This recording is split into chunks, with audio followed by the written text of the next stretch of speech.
Bonjour et bienvenue, très heureux de vous retrouver dans cette nouvelle heure des décodeurs de l'écho. Les Français veulent manger mieux, ils plébiscitent des produits alimentaires de qualité, du bio dont c'est la marque de fabrique, au hard discount qui surfe sur cette nouvelle vague qualitative. Tout le monde s'y est mis, cette alimentation saine et durable est d'ailleurs une des finalités qui est inscrite au cœur des États généraux de l'alimentation, dont le projet de loi vient d'être voté récemment en première lecture à l'Assemblée. Alors, est-ce que tous les acteurs du secteur agroalimentaire ont vraiment pris conscience de cette nouvelle exigence des consommateurs? Est-ce qu'il y a de nouvelles opportunités de business derrière cette exigence de qualité? Bref, la qualité, à quel prix? Allez, on en parle dans les décodeurs de l'écho.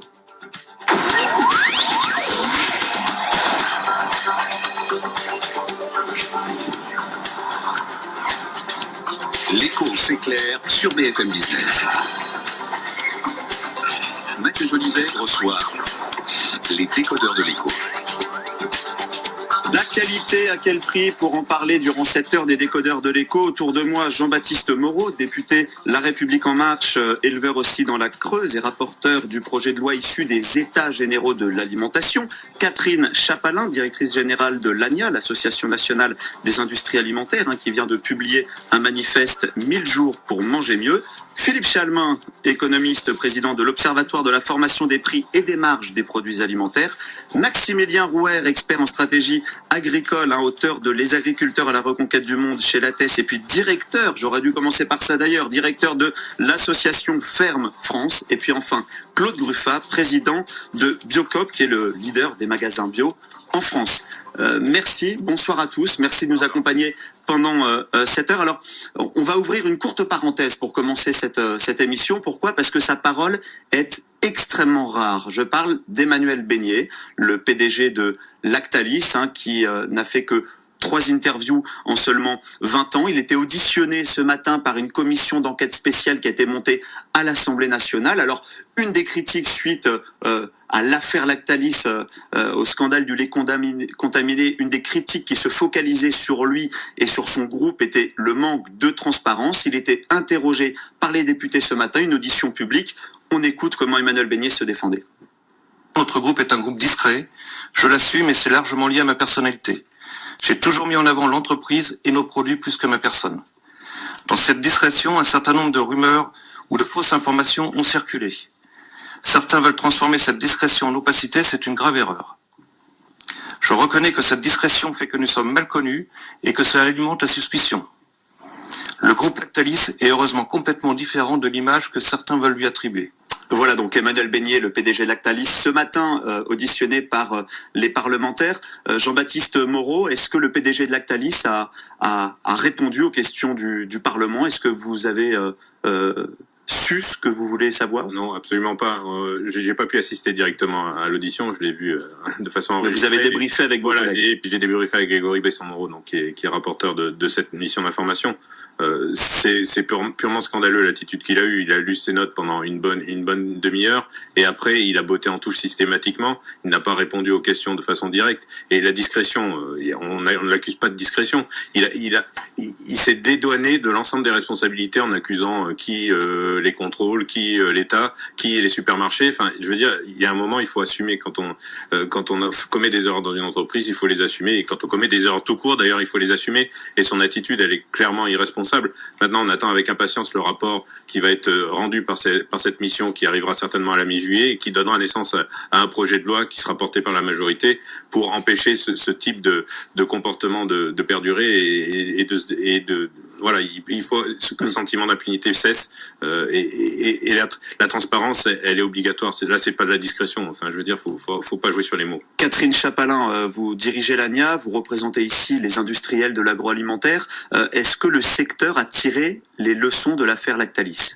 Alors déjà, je partage pas tout à fait le point de vue de Monsieur Moreau. Je pense que l'entreprise la sécurité du consommateur est vraiment la priorité de cette entreprise et est également la priorité de l'ensemble des entreprises de l'alimentaire. Je crois que c'est tout à fait clair. Et cette entreprise, oui, a tiré les leçons de cet accident industriel qui s'est passé. Moi, j'ai pas suivi l'audition de ce matin, mais j'ai écouté l'interview qu'il a donnée, dans je sais plus quel média, où il a expliqué en effet la discrétion de son groupe et la discrétion de sa personne, qu'en même temps il avait tiré les leçons de cet accident industriel, qui présentait à nouveau ses excuses aux victimes. Alors nous, pour le secteur, les leçons qu'on en a tirées, c'est que bien entendu il faut travailler sur un guide de gestion des alertes. On a dans le secteur de l'agroalimentaire, on partage d'ailleurs avec la distribution un guide de gestion des alertes qui datait un peu. Donc on s'est organisé pour travailler avec les consommateurs, avec la DGCCRF, donc les autorités de contrôle, pour le remettre à jour et s'inscrire dans une traçabilité qui sera beaucoup plus dynamique et plus efficace. Au-delà de ça, on est tout à fait d'accord pour que dans le projet de loi alimentation qui est porté, il y a évidemment l'obligation de rendre public, en tout cas de communiquer les résultats des autocontrôles, et on doit travailler en ce sens avec les autorités pour que ce soit quelque chose qui soit plus efficace, parce qu'on y a tous intérêt. Évidemment, nous, les industriels, les consommateurs, mais aussi les pouvoirs publics et les distributeurs. Donc plus de warning dans les process de fabrication, et d'ailleurs il y aura à l'issue de cette commission d'enquête un rapport que proposeront vos collègues Jean-Baptiste Moreau. Même un projet de loi, je pense. Et peut-être même un projet de loi, et peut-être une remise en perspective est peut-être importante derrière, parce que c'est vrai que il y a un vrai scandale sanitaire derrière Lactalis, mais peut-être garder aussi en tête que la France reste un modèle envié partout à l'international dans son un pays très sûr au niveau alimentaire, évidemment. Voilà. Donc ce qui nous réunit ici, ce n'est pas Lactalis et Emmanuel Beignet, mais c'était l'actualité qui nous guidait pour ouvrir cette émission, mais la qualité des aliments. À quel prix? Peut-être pour poser peut-être les termes de cette question ou de ce débat, Emmanuel Rouher, sans faire de la philo, mais qu'est-ce qu'on met derrière la qualité? Parce que ça peut tout dire. C'est quoi la qualité? Est-ce que c'est le bon, le beau, le goût, ce qui est plus exclusif, le brut, le non transformé? Écoutez, merci, c'est la bonne question. On peut commencer par se dire que, comme la société, la qualité évolue. La société, il y a 30 ans, ne posait pas la question de la qualité comme la société en 2018, et certainement pas comme la société en 2040. Donc le thème aujourd'hui, c'est comment on définit cette qualité et quelles sont les dimensions ou les enjeux sociétaux qui vont être derrière cette qualité. Donc on a la qualité historique, on vient d'en parler, c'est la sécurité sanitaire des aliments, c'est la qualité organoleptique, auxquelles se sont ajoutées à partir des années 50, 60, 70, 80 les questions environnementales avec le bio, auxquelles se sont rajoutées à partir aussi la qualité d'autres avec les IGP. On a donc l'origine, on a l'environnement. Plus récemment, on a les questions de bien-être animal, de juste rémunération des agriculteurs ou des filières. On a aussi les questions d'origine. Bref, on a une espèce de melting pot, si vous me permettez l'expression, d'attentes sur la qualité qui sont aujourd'hui de fait actées par le comportement d'achat des consommateurs, qui pose de plus en plus de questions, on l'a vu sur la traçabilité. Et qui demande à chacun de se remettre en cause à toutes les étapes de la production à la distribution. En tout cas, qui demande des réponses sur une multitude de sujets, et force est de constater que les acteurs des filières agroalimentaires entendent ce message et se mettent en route de manière coordonnée. Voilà, de plus en plus vite, et c'est un message qui est quand même important. On l'a dit, la France fait partie des pays de l'excellence agroalimentaire au niveau mondial et est reconnue pour ça. C'est toujours le cas, et on espère que ça le sera dans la durée. En pratique, c'est aussi la France qui a le plus de contraintes environnementales et le plus de contraintes législatives, mais aussi une population qui est la plus vigilante et la plus attentive sur toutes les dimensions de la qualité. Ce qui nous place en position plutôt intéressante pour faire valoir ces sujets au niveau international. Claude Gruffat, je rappelle, vous êtes le PDG de Biocop, qui est le leader des magasins bio en France. Je crois que vous avez un chiffre d'affaires qui a dépassé le milliard d'euros en 2017. Oui. Quasiment près de 500 magasins aussi répartis sur le territoire. Alors je regardais où ils étaient répartis. Vos magasins, ils sont, je crois qu'il y a eu un système de géolocalisation, ils sont dans des endroits où il y a plutôt une concentration de CSP+. Alors est-ce que c'est lié est-ce que c'est lié au positionnement de vos produits? Et donc forcément, ça m'amène à cette question de savoir cette nouvelle exigence de qualité des consommateurs. Elle vient d'où? Est-ce que c'est un caprice de CSP+, entre guillemets, ou est-ce qu'il y a derrière un mouvement d'opinion, voire sociétal, beaucoup plus large? Tout le monde doit s'accorder aujourd'hui pour dire que la bio, c'est devenu un phénomène de société, puisqu'il y a quand même un plébiscite des consommateurs d'aller chercher des produits de meilleure qualité. À tel point que je vois les grandes entreprises agroalimentaires et grandes coopératives agricoles conventionnelles dire aujourd'hui, il n'y a pas que le bio qui fait de la qualité, nous on en fait aussi. C'est les dernières allégations qu'on voit apparaître, donc c'est assez intéressant. Donc nous, notre histoire de développement de la bio, notre histoire de développement de la bio, c'est d'abord en Bretagne que ça s'est passé. Et pourquoi ça s'est passé d'abord là-bas? Parce qu'il y a eu des exagérations d'agriculture conventionnelle à la pollution de l'environnement qui a fait réagir les citoyens de la Bretagne, qui a amené d'autres méthodes de production et des consommateurs en face parce qu'ils s'intéressaient à ces questions-là. Donc nos zones de chalandise et nos implantations de magasins aujourd'hui, elles sont réparties sur tout le territoire. Que la clientèle qui s'intéresse à ça soit une clientèle qui a un peu plus de moyens que la moyenne parce que la bio est un peu plus chère, et on sait pourquoi la bio est un peu plus chère, c'est juste une question de logique. Mais ce qui nous intéresse, nous, dans notre façon de travailler, c'est la démocratisation de ce mode de production. Et ça viendra, parce qu'avec le changement d'échelle et l'augmentation des volumes, on fera des économies de coûts intermédiaires qui permettront une diminution des prix. Je rebondis sur ce que vous dites, Claude Gruffat, mais quand vous me dites que finalement vous étiez un pionnier et que tout le monde s'est mis dans votre roue, les grandes enseignes y compris, il faut voir aussi une des dernières communications du groupe Leclerc qui joue sur l'image des produits bio qui sont trop chers partout ailleurs, sauf chez eux. Chez nous, les produits bio respectent votre pouvoir d'achat. C'est là-dessus maintenant que, pour ceux qui regardent à la télévision les décodeurs de l'écho, vous pouvez voir ce qu'a voulu c'est ça, donc faire on va recommencer avec la bio ce qu'on a fait avec le conventionnel depuis 70 ans, c'est-à-dire éclater la valeur des produits pour arriver à une baisse de prix qui fait une baisse de qualité insoutenable, qui arrive à la malbouffe pour tous et à tous les problèmes qu'on connaît aujourd'hui. Ce qui arrive à Lactalis aujourd'hui, c'est pas la première fois que ça arrive dans la société. Il y a déjà eu tellement de situations comme ça. Je me rappelle, il y a 15 ans, le grand charcutier Prédo avec son fouet, le jambon, il a fallu fermer toute l'unité de fabrication pour des histoires de contamination. C'est problématique de production industrielle. Le bio n'est pas forcément qualitatif. Le bio est qualitatif, mais quand on parle de qualité, parce que là, moi j'aimerais bien rebondir sur votre question tout à l'heure, la qualité, quand on parle de qualité, il n'y a pas que la qualité bactériologique dans la qualité. Aujourd'hui, c'est un sujet majeur, la France a avancé là-dessus, elle est leader au monde par rapport à ça, et c'est bien. Je veux dire que là-dessus, il n'y a rien à dire, le travail a été fait. Mais la qualité nutritionnelle, quand on mange, c'est pour se nourrir correctement, avoir une qualité nutritionnelle qui va dans le bon sens. Est-ce que les productions industrielles depuis 50 ans vont dans ce sens-là? Oui. Les études qui sont faites nous montrent que non. Quand on est dans des produits. Comment imaginer aujourd'hui, par exemple, en production laitière, que quand on demande à une vache laitière de faire 10 000 litres, 12 000 litres de lait par an, avoir un lait qui est de la même qualité qu'une vache laitière en bio qui va faire, en respectant des rythmes de vie corrects, 4 500, 5 000 litres de lait. Alors, Claude Gruffat, je crois qu'il y a du monde qui veut réagir depuis tout à l'heure. On vous a pas encore entendu. Non, je voudrais peut-être laisser. Alors, que Jean-Baptiste Moreau est le seul d'entre nous qui sache quand même ce qu'est le pied d'une vache.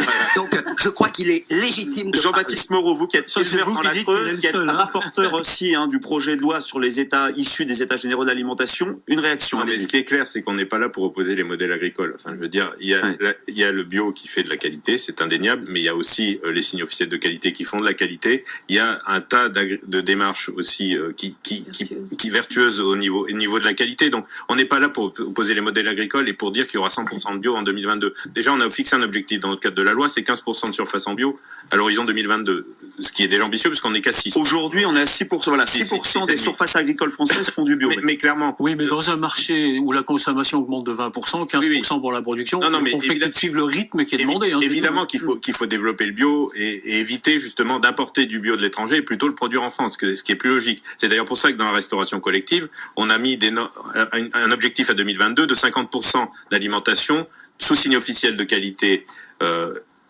locale et bio, dont 20% de bio minimum. Mais on préfère, à la limite, des signes officiels de qualité locaux à du bio importé d'on ne sait où, avec on ne sait quel cahier des charges. Donc, que les choses soient claires, on n'est pas là pour opposer les modèles agricoles, il faut tous les modèles agricoles, il faut que le bio se développe, parce que il faut être en capacité de fournir la demande du consommateur aujourd'hui, mais il ne faut pas négliger pour autant... pas non plus enterrer l'agriculture conventionnelle. L'agriculture française, globalement, depuis une vingtaine d'années, a pris un virage, a pris conscience qu'aujourd'hui il fallait qu'elle monte en gamme et c'est tout l'objet du projet de loi sur lequel on a travaillé, c'est d'accompagner à monter en gamme de l'ensemble de l'agriculture française, quelle qu'elle soit, et pour satisfaire aux demandes du consommateur et comme les dit, et aussi une alimentation saine et durable, accessible à tous. C'est aussi ça l'enjeu. L'enjeu il est aussi là.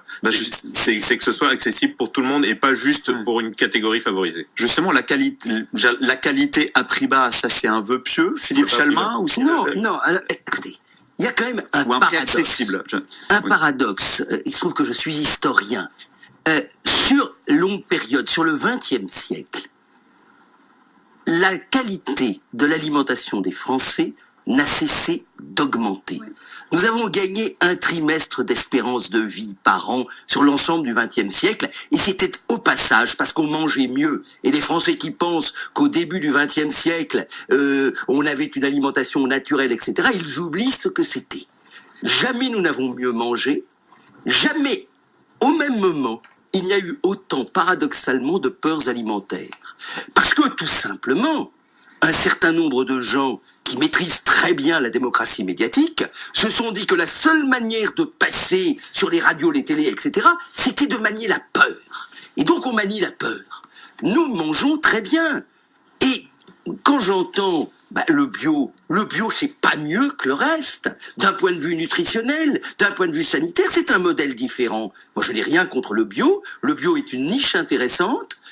Quand on dit on veut passer à 15%, ça c'est la France, on aime bien, c'est l'État qui va décider. Mais non, c'est le marché. Si, effectivement, en tant qu'agriculteur, je fais mon analyse et j'ai des débouchés plus intéressants à aller du conventionnel au bio, j'irai au bio. Mais c'est pas l'État qui va le décider. Mais Philippe Chalmin, en toile de fond de cette exigence croissante, il y a quand même différentes polémiques autour des œufs au fipronil, le glyphosate, les abattoirs inhumains. Je veux parler de l'impact sur l'imaginaire collectif. Oui. Parce qu'un certain nombre de gens qui maîtrisent les médias, que ce soit les Amis de la Terre, que ce soit WWF, Greenpeace, etc., on les a vus au moment des OGM, on les a vus sur le glyphosate, ils ont une conception de la démocratie qui est celle du coup d'État permanent de Lénine, c'est-à-dire, si vous êtes d'accord avec moi, tout va bien.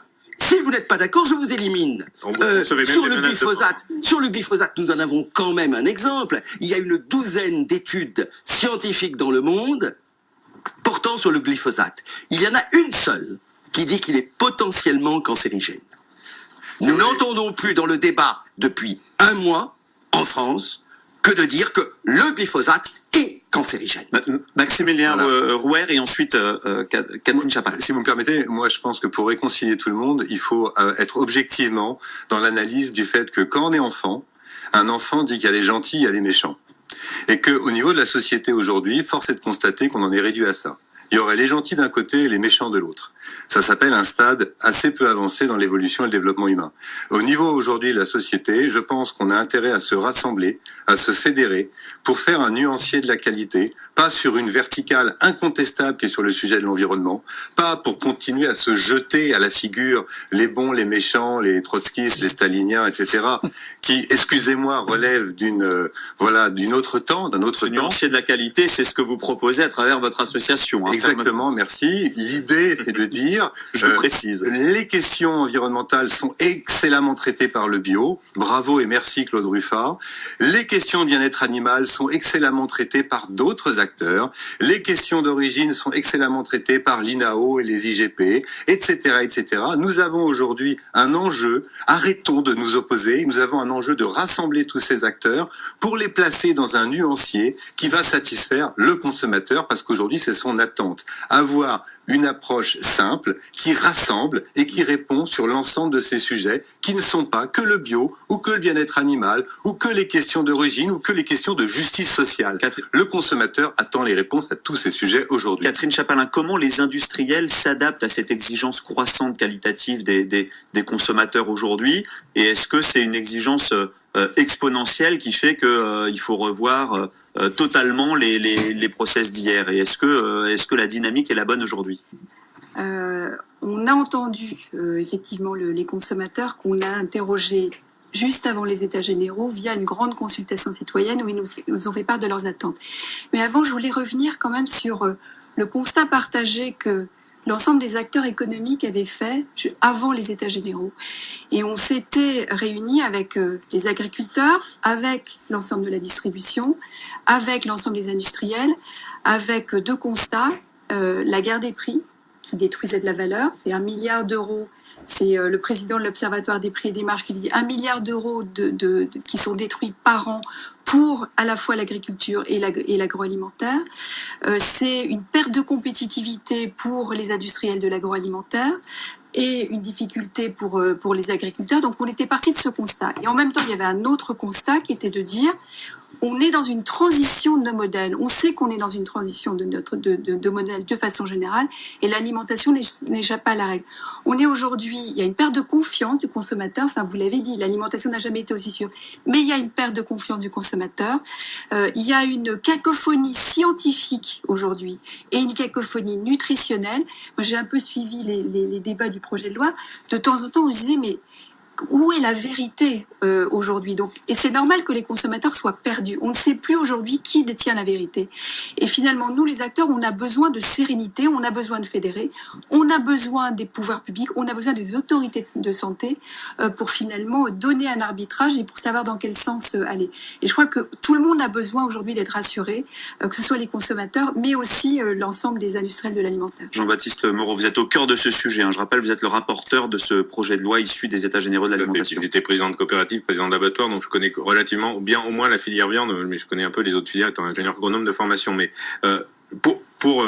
pour revenir sur ce que vous avez montré tout à l'heure, la publicité de Michel-Édouard Leclerc, c'est pas la première fois qu'il communique et qu'il emmène toute la filière dans le mur. Ça fait des années qu'il emmène toute la filière dans le mur avec sa guerre des prix. Le pouvoir d'achat, c'est chez lui. Moi, je voudrais rappeler une chose, c'est qu'il faut justement changer ce discours-là et expliquer aux consommateurs qu'aujourd'hui, on est passé dans le budget des ménages de 20% pour l'alimentation à moins de 10%. Oui. Il faut expliquer qu'on descendra pas plus bas. Qu'aujourd'hui, manger, ça ne coûte pas rien. Que produire une alimentation de qualité, ça ne coûte pas rien, et qu'il y a un prix minimum à mettre en face d'une assurance de qualité alimentaire. Aujourd'hui, je crois qu'on est à peu près à 3 600 € par an, c'est le budget moyen de l'alimentation. C'est moins de 10% du budget moyen des ménages, c'est moins de 10%. Et ben aujourd'hui, il faut assumer le fait. Alors je ne dis pas qu'on va augmenter les prix de 15%. Il y a quelques dizaines d'années. Ce que dit Michel-Édouard Leclerc, augmentation de 15% des prix de vente, c'est l'agite un chiffon rouge inutile. C'est de l'enfumage. Mais il faut assumer le fait qu'aujourd'hui, s'alimenter, ça ne coûte pas rien et qu'il faut accompagner, dans le cadre d'un modèle de développement d'agriculture équitable, il faut accompagner la transition vers des produits encore plus sains et encore meilleurs pour la santé, mais que ça a un coût. Et que ce coût, c'est aussi aux consommateurs de l'assumer, même si ça grève un tout petit peu. On parle pour l'augmentation du seuil de revente à perte d'une augmentation de 1,7% globale sur l'année. Je veux dire, on n'est pas dans le 15%. La qualité, elle a un coût. Comment fixer le juste prix? On marque une courte pause dans les décodeurs de l'écho et on en parle juste après.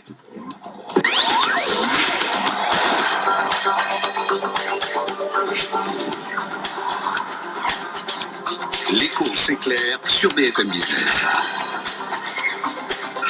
Mathieu Jolivet reçoit les décodeurs de l'écho. Retrouvez dans cette seconde partie des décodeurs de l'écho consacrée à la qualité alimentaire, puisqu'il y a une exigence croissante des consommateurs qui veulent manger mieux. Oui, mais la qualité, à quel prix? On en parle avec mes invités. Philippe Chalmin, vous vous apprêtiez à prendre la parole juste avant notre pause. Vous, ce qui vous interpelle là maintenant, c'est le comportement des consommateurs vis-à-vis de cette nouvelle exigence qualitative. Il y a un côté peut-être irrationnel par rapport à ce qu'ils veulent manger et ce qu'ils sont prêts à mettre. Je voudrais citer quelqu'un qui fut un de mes maîtres à une époque où la plupart d'entre vous n'étaient pas nés, qui s'appelait Trémolière. C'était un des grands enseignants de la nutrition en France. Et à la fin de sa vie, il disait, la seule chose dont je puis certain, c'est que le comportement des consommateurs est parfaitement irrationnel. Il l'est aujourd'hui, lorsque l'on voit qu'effectivement, on veut un sympathique produit bio, naturel, venant de chez un sympathique petit agriculteur, etc.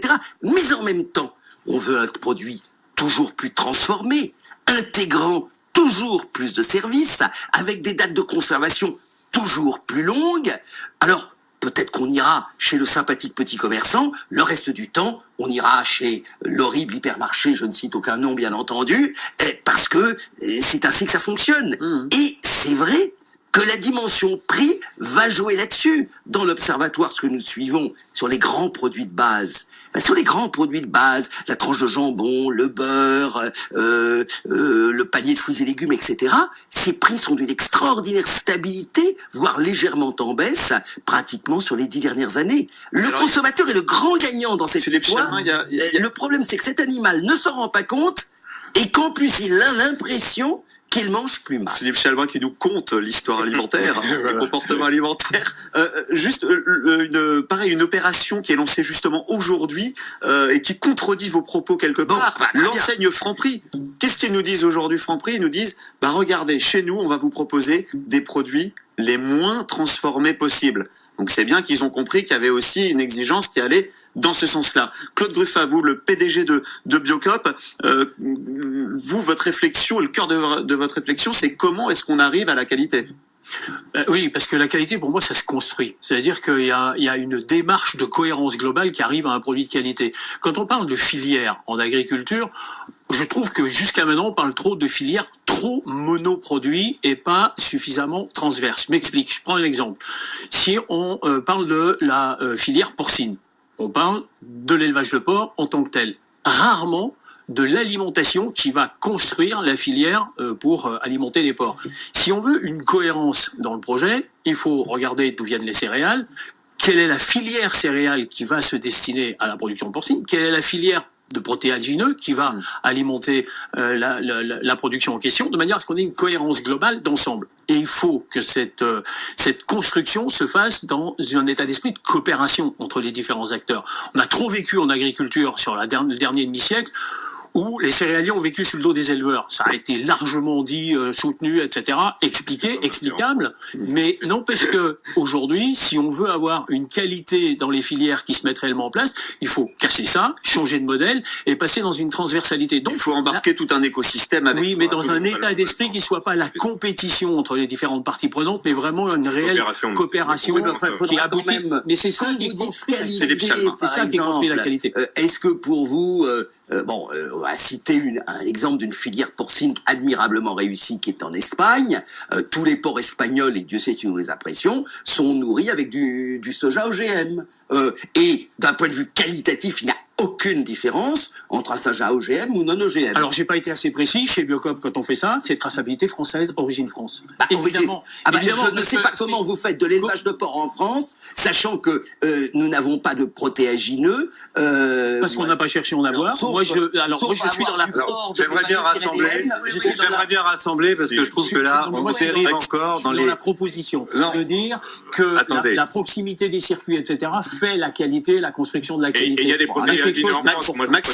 Maximilien Rouer. Merci beaucoup. Attendez, pour rassurer Claude, on est dans une situation où le monde a changé, où aujourd'hui nous sommes en train de construire au temps réel, jour après jour, la construction de ce que vous évoquez dans vos rêves les plus fous, c'est sous vos yeux. Je vous invite à venir rejoindre Ferme France. Oui, parce que ce n'est pas que chez vous, monsieur. Il faut arrêter d'être dans une logique, je dirais, nombriliste. Nous sommes aujourd'hui dans le même bateau qui s'appelle la France.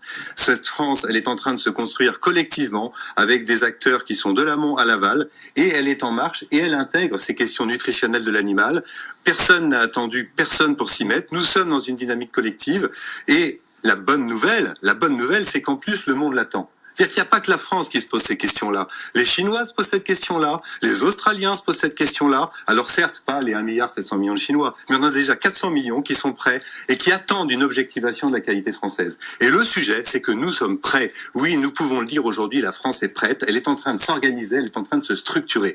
Mais il faut arrêter de s'opposer, si vous voulez, je vous en supplie. Oui, alors moi, Catherine Chapal, hein, qui nous demande la parole tout à l'heure. Allez-y. Donc, je pense en effet qu'il ne faut pas opposer les modèles. Nous, l'industrie alimentaire, on travaille pour tous les consommateurs et c'est important de le rappeler. Et le niveau de qualité qu'il y a aujourd'hui globalement dans l'alimentation est excellent.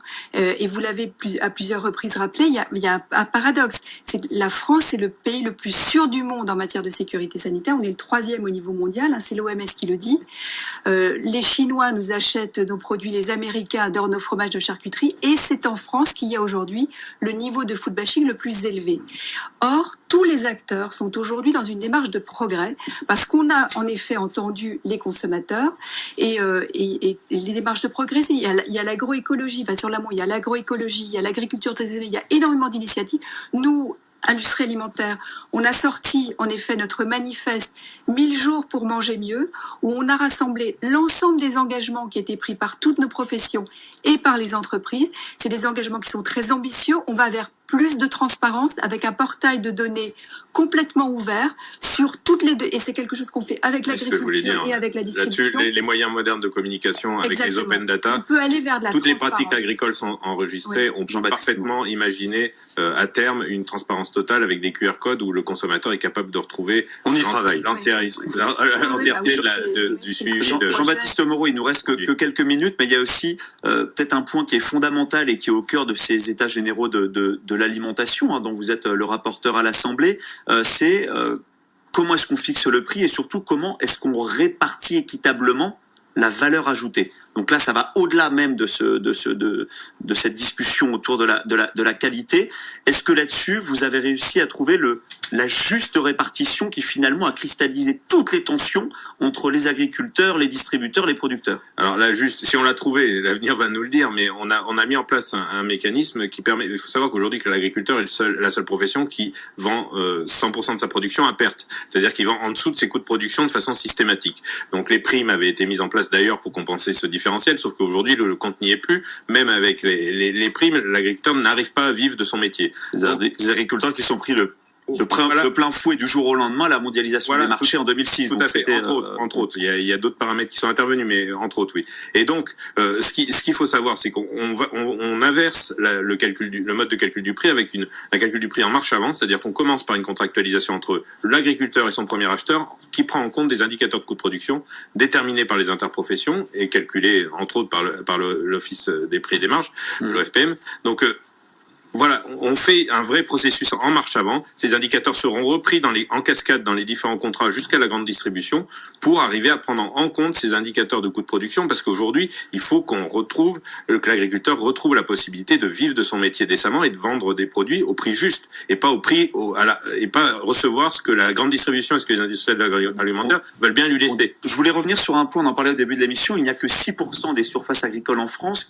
qui font du bio aujourd'hui. Est-ce qu'il n'y a pas derrière une opportunité de business phénoménale pour les agriculteurs, et est-ce qu'il y a des moyens d'inciter? Oui, mais pour ça, il faut accompagner le développement de la bio. Le développement de la bio aujourd'hui, il est enfermé quand même dans un système de non-pollueurs-payeurs. Je voudrais quand même bien souligner le fait que les paysans qui sont en bio aujourd'hui, c'est eux qui investissent pour protéger leurs parcelles, c'est eux qui plantent les haies, c'est eux qui créent des fossés, c'est eux qui mettent des bandes d'enherbement pour s'éloigner du voisin, pour pas avoir les embruns des produits de traitement, etc. Aussi, en bio aujourd'hui, tout le monde. C'est d'incitation en fait. Non. Aujourd'hui, on est dans une injustice, c'est-à-dire que un produit bio, c'est lui qui paye ses contrôles pour justifier qu'il est en bio. 8 contrôles en moyenne pour arriver dans l'assiette du consommateur.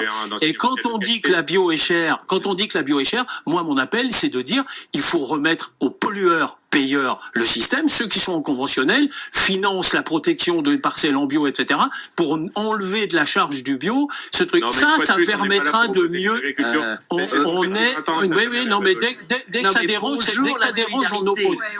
Bonjour la solidarité, oui, on est exactement dans ce système. Aujourd'hui, la bio qui ne pollue pas paye sa protection. On sort des états généraux de l'alimentation où on essaye de trouver un dialogue constructif entre les différents. Le dialogue constructif. je voudrais rebondir sur les propos de Jean-Baptiste Moreau. C'est très important ce qu'il a dit. Et je crois que ce qui était aussi intéressant dans ces états généraux de l'alimentation, c'est qu'il y avait une volonté de tous les acteurs, sauf peut-être un des distributeurs qu'on a mentionné au début de l'émission, de recréer de la confiance entre nous. Et ça voulait dire qu'il fallait en effet être sur le principe de marche en avant du prix, qui a jusqu'au consommateur. Ça voulait dire aussi arrêter la guerre des prix, et donc arrêter le dumping sur les produits alimentaires. C'est la fameuse... Parce que la mise sous tension des distributeurs lors des dernières négos commerciales, elle a été maximale quand même. Absolument, parce que nous attendons tous la loi. La loi, c'est arrêter le dumping sur les produits alimentaires avec un SRP qui intègre les coûts de la distribution pour que la distribution ne puisse plus revendre à perte. C'est arrêter la grande braderie sur les produits alimentaires, parce que c'est pas non plus des produits comme un autre. Donc les promotions, comme on a vu à 80% ou à 100%, ce n'est plus acceptable. Malheureusement. Pour vous, la loi suffira à changer l'état d'esprit et les pratiques lors des négos commerciales? La loi ne suffira pas. Il faut la loi pour moraliser les pratiques. Nous étions demandeurs d'une loi. La distribution était demandeur d'une loi. Les agriculteurs étaient demandeurs d'une loi. Sauf un. On était tous unis sur le diagnostic et les solutions. Maintenant, il faut un changement d'état d'esprit, un changement des comportements. Il faut accepter que l'alimentation a une valeur, que c'est pas un produit comme un autre. Et puis, il faudra aussi faire appliquer la loi. Ça veut dire trouver le juste prix et appliquer la loi. Ça veut dire des contrôles Philippe et des Chalmin. sanctions. Alors, vous avez bien senti, et je pense que nos auditeurs ont senti, toutes les difficultés qu'il y avait justement à rentrer dans ce type de démarche contractuelle. Il est clair que